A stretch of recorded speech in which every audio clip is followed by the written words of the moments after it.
मैं जवाब देना चाहूंगा। और मैं माफ करना, मैं एक चीज विनोद जी बड़े सविनय आपसे अनुरोध करूंगा कि जो भी 2-4 मिनट आप मुझे दें, बराए मेहरबानी रजवाल साहब से भी गुजारिश है कि बीच में कूदे मत। मैं बड़े अफसोस के साथ कहना चाहता हूं, मैंने पहले ये इस मुद्दे पर बात की, लेकिन मुझे लग रहा बड़ा खुल के बोलना पड़ेगा। आप कुछ गलत बोलेंगे, ये कंट्रोल करेंगे ना। नहीं, मेरी देखिए, आप मेरे को एक बात बताइए सर, डिबेट कैसे हेल्दी होगी जब आपके एक पार्टिसिपेंट को अपनी बात रखने ही नहीं दी जाएगी। अभी गिल साहब ने 2 मरतबा एक ही बात को जो है बार बार कहा, और आपने भी इसी मुद्दे को दोबारा से वो सवाल उनसे पूछा। अब जरा खुल के बता दूं, नॉर्थ महाराष्ट्र का ये इलाका है जहां पर मोदी जी ने ये कहा। मैं आपसे पूछता हूं गिल साहब, क्या आपने have you seriously had gone through from the manifesto of Congress and have you read that statement which had given by Mr. Modi? He is saying in a very simple way, when I was the chief minister I heard about that. आप मुझे बताइए, मतलब झूठ की प्रकाष्ठा है।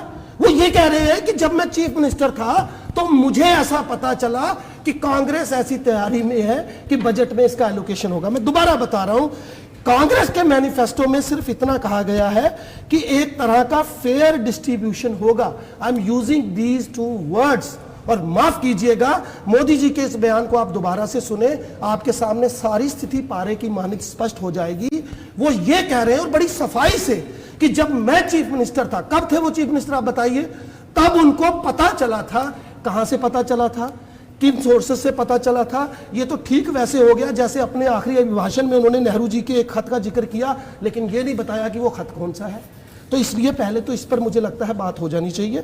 और दूसरी बात मैं फिर से कहना चाहता हूं विनोद जी, देखिए आज इस देश में सबसे बड़ा मुद्दा जो है, लेकिन जगदीप जी आपने कहा ना fair distribution of budget. No, fair distribution of contracts, this is what had been stated through the Congress in its manifesto. That's what I'm trying to say you. What Modi ji had proclaimed, that had come through an inkling which he is saying when he was the chief minister of Gujarat, तब उनको ऐसा पता चला। बताइए इसमें अब जैसे आपने उस दिन सैम पित्रोदा का जिक्र किया कि मैं जी एक बैठक में बैठा था, राहुल जी ने ऐसा कहा।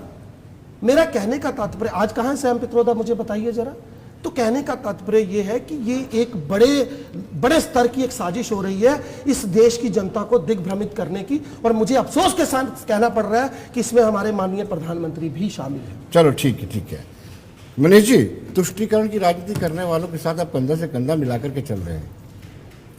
आप बताइए कितनी मजबूरी है? शिवसेना मजबूरी नहीं है, शिवसेना कभी मजबूरी के आगे झुकी भी नहीं है। हम जो भी कहते हैं दाल ठोकर हिंदुत्व की बात करती है, सामने बात करते हैं, पीठ के पीछे कभी छुरा नहीं बोलते। देखिए प्रधानमंत्री जी की आज सिचुएशन क्या हो चुकी है, वो मुझे गजनी फिल्म का वो